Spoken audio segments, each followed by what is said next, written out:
A Cartesian coordinate system is a coordinate system that specifies each point uniquely in a plane by a pair of numerical coordinates, which have the sign distances to the point from two fixed perpendicular directed lines measured in the same unit of length. Each reference line is called the coordinate axis or just axis of the system, and the point where they meet is its origin, usually a ordered pair. The coordinates can also be defined as the positions of the perpendicular projections of the point onto the two axes, expressed as sign distances from the origin. One can use the same principle to specify the position of any point in three-dimensional space by three Cartesian coordinates, its sign distances to three mutually perpendicular planes. In general, n Cartesian coordinates specify the point in an n-dimensional Euclidean space for any dimension n. These coordinates are equal up to sign to distances from the point to n mutually perpendicular hyperplanes. The invention of Cartesian coordinates in the 17th century by René Descartes revolutionized mathematics by providing the first systematic link between Euclidean geometry and algebra.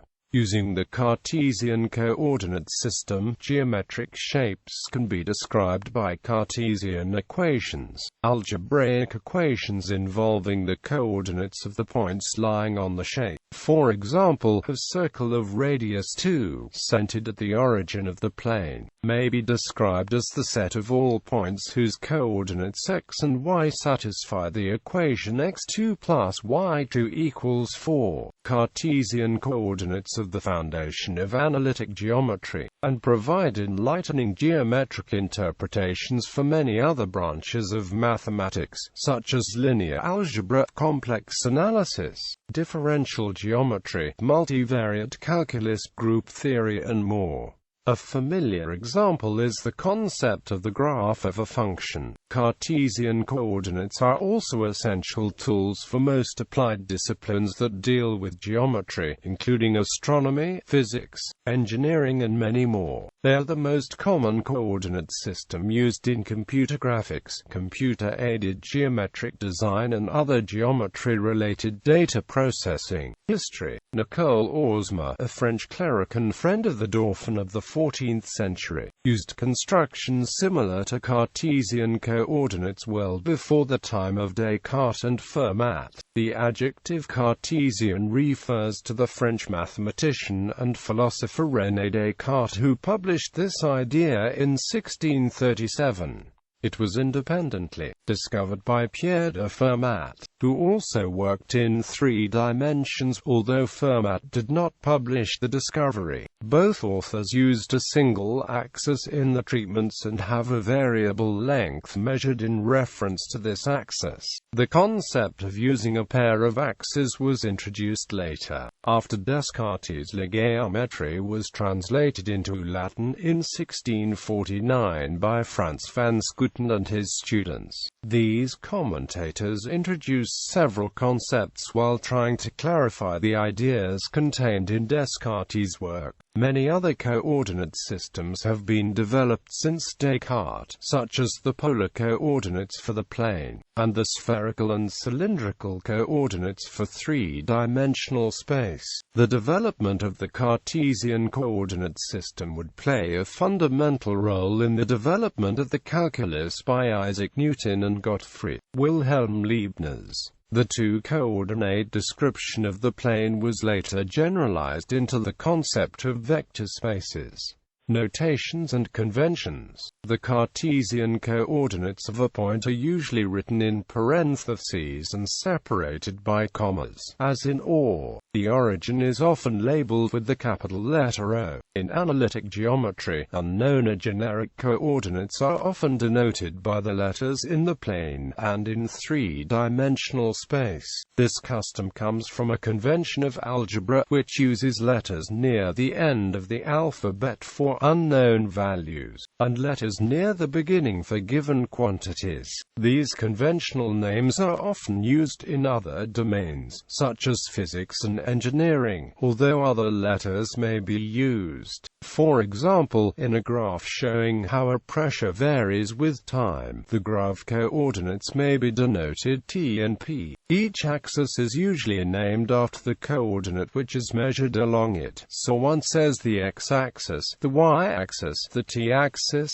etc. Another common convention for coordinate naming is to use subscripts, as for the n coordinates in an n-dimensional space, especially when n is greater than 3 or unspecified.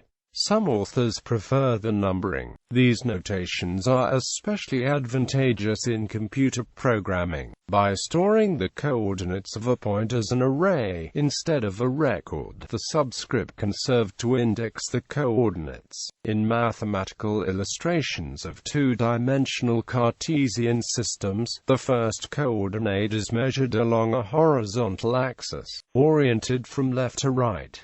The second coordinate is then measured along a vertical axis, usually oriented from bottom to top. However, computer graphics and image processing often use a coordinate system with the y-axis oriented downwards on the computer display. This convention developed in the 1960s from the way that images were originally stored in display buffers. For three-dimensional systems, a convention is to portray the xy plane horizontally, with the z-axis added to represent height. Furthermore, there is a convention to orient the x-axis toward the viewer, biased either to the right or left. If a diagram shows the x and y-axis horizontally and vertically respectively, then the z-axis should be shown pointing out of the page towards the viewer camera. In such a 2D diagram of a 3D coordinate system, the z-axis would appear as a line array pointing down and to the left, down and to the right, depending on the presumed viewer camera perspective. In any diagram or display, the orientation of the three axes, as a whole, is arbitrary. However, the orientation of the axes relative to each other should always comply with the right-hand rule, unless specifically stated otherwise. All laws of physics and math assume this right-handedness, which ensures consistency. For 3D diagrams, the names abscissa and ordinate are rarely used for x and y, respectively. When they are, the z-coordinate is sometimes called the applicate. The words abscissa, ordinate and applicate are sometimes used to refer to coordinate axes rather than the coordinate values. Quadrants and octants, the axes of a two-dimensional Cartesian system, divide the plane into 4 infinite regions, called quadrants, each bounded by 2 half-axes. These are often numbered from first to fourth and denoted by Roman numerals I, 2, 3, and IV. When the axes are drawn according to the mathematical custom, the numbering goes counterclockwise starting from the upper right quadrant. Similarly, a three-dimensional Cartesian system defines a division of space into 8 regions or octants, according to the signs of the coordinates of the points. The convention used for naming a specific octant is to list its signs, e.g., or the generalization of the quadrant and octant to an arbitrary number of dimensions is the orthant, and a similar naming system applies. Orientation and handedness. In 2 dimensions, fixing or choosing the x-axis determines the y-axis up to direction. Namely, the y-axis is necessarily the perpendicular to the x-axis through the point marked 0 on the x-axis. But there is a choice of which of the 2 half-lines on the perpendicular to designate as positive and which as negative. Each of these 2 choices determines a different orientation of the Cartesian plane. The usual way of orienting the axes, with the positive x-axis pointing right and the positive y-axis pointing up, is considered the positive or standard orientation, also called the right-handed orientation.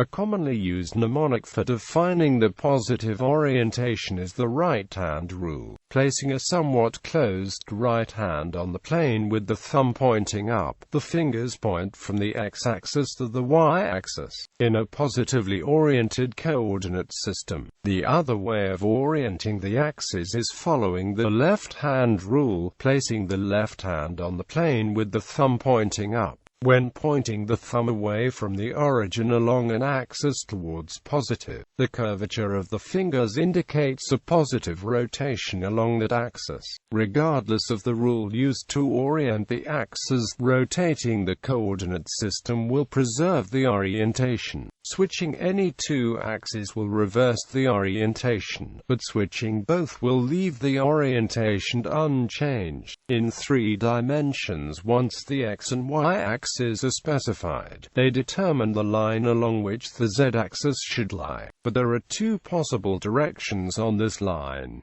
The 2 possible coordinate systems which result are called right-handed and left-handed. The standard orientation, where the xy plane is horizontal and the z-axis points up, is called right-handed or positive. The name derives from the right-hand rule. If the index finger of the right hand is pointed forward, the middle finger bent inward at a right angle to it, and the thumb placed at a right angle to both, the 3 fingers indicate the relative directions of the x, y, and z-axis in a right-handed system. The thumb indicates the x-axis, the index finger the y-axis, and the middle finger the z-axis. Conversely, if the same is done with the left hand, a left-handed system results. Figure 7 depicts a left and a right-handed coordinate system. Because a 3-dimensional object is represented on the 2-dimensional screen, distortion and ambiguity result. The axis pointing downward is also meant to point towards the observer, whereas the middle axis is meant to point away from the observer. The red circle is parallel to the horizontal xy plane and indicates rotation from the x-axis to the y-axis. Hence the red arrow passes in front of the z-axis. Figure 8 is another attempt at depicting a right-handed coordinate system. Again, there is an ambiguity caused by projecting the 3-dimensional coordinate system into the plane. Many observers see Figure 8 as flipping in and out between the convex cube and the concave corner. This corresponds to the 2 possible orientations of the coordinate system. Seeing the figure as convex gives a left-handed coordinate system. Thus, the correct way to view Figure 8 is to imagine the x-axis as pointing towards the observer and thus seeing a concave corner. Applications.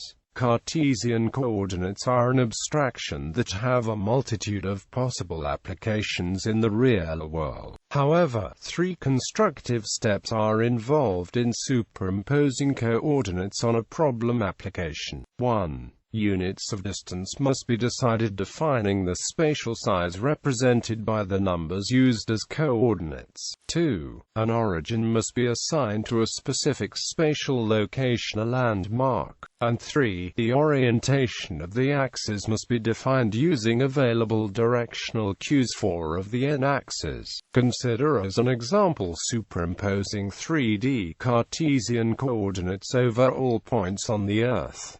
What units make sense? Kilometers are a good choice, since the original definition of the kilometer was geospatial, 10,000 kilometers equaling the surface distance from the equator to the North Pole. Where to place the origin? Based on symmetry, the gravitational center of the Earth suggests a natural landmark.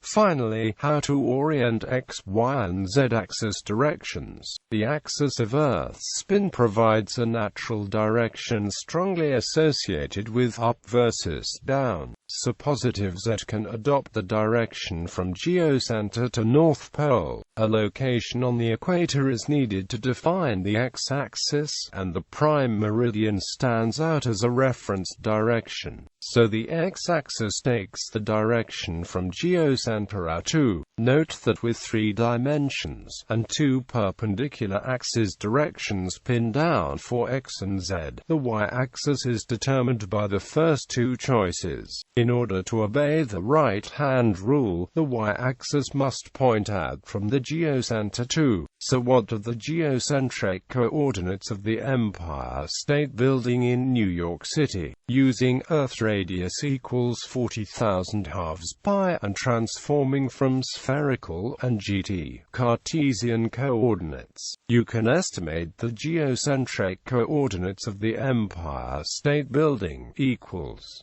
GPS navigation relies on such geocentric coordinates. In engineering projects, agreement on the definition of coordinates is a crucial foundation. One cannot assume that coordinates come predefined for a novel application, so knowledge of how to erect a coordinate system where there is none is essential to applying René Descartes' ingenious thinking. While spatial apps employ identical units along all axes in business and scientific apps, each axis may have different units of measurement associated with it. Although 4 and higher dimensional spaces are difficult to visualize, the algebra of Cartesian coordinates can be extended relatively easily to 4 or more variables, so that certain calculations involving many variables can be done. Conversely, it is often helpful to use the geometry of Cartesian coordinates into 3 dimensions to visualize algebraic relationships between 2 or 3 of many non-spatial variables.